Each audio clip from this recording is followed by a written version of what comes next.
And yes, this Labor policy, James. Okay, so Richard Marles clearly had no idea of his own policy, and the point was made, which Peter Dutton makes.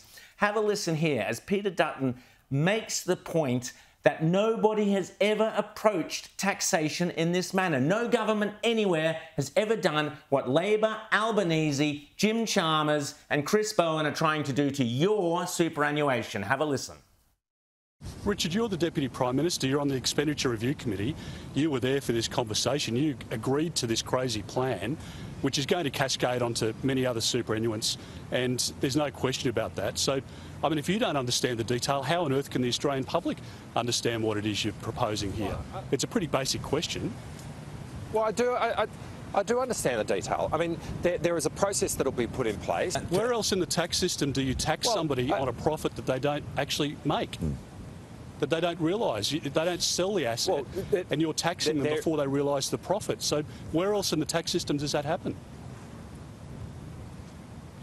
An assessment is going to be made in relation to super funds and their earnings.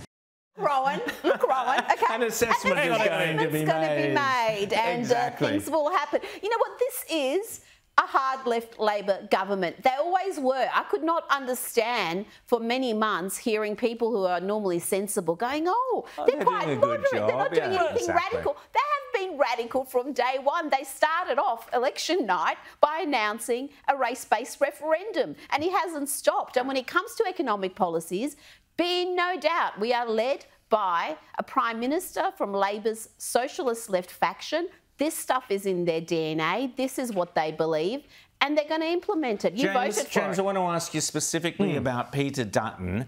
I think he's right on the money here. He's got an absolute weapon to attack Labor with. The fact is, nobody has ever attempted to tax profits that don't exist. But also, let's take a look at this in the context of this broader superannuation debate.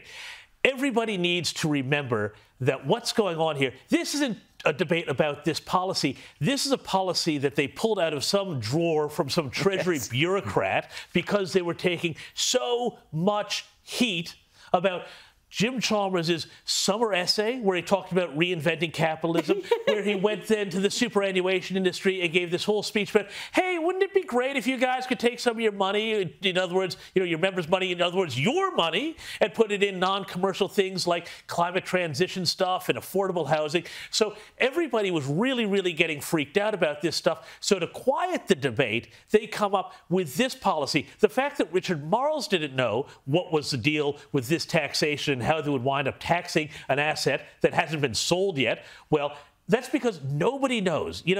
Labor doesn't know. The Treasury bureaucrat who half-cooked this thing and they yanked it out of the oven and gave it to the PMO so that they could go out and sell it, they don't know either. But this is all part of a much bigger economic narrative. It's not about the 80,000 people that this will directly affect. It is about everybody. And I'll tell you what, during this debate, they have introduced all sorts of concepts. They say they're not going to tax the family home, but it's not hard to see them taking the logic and saying, well, you've made all those millions. No one expected the property market to boom like that. Why is it fair that you should get $2 or $3 million in profit potentially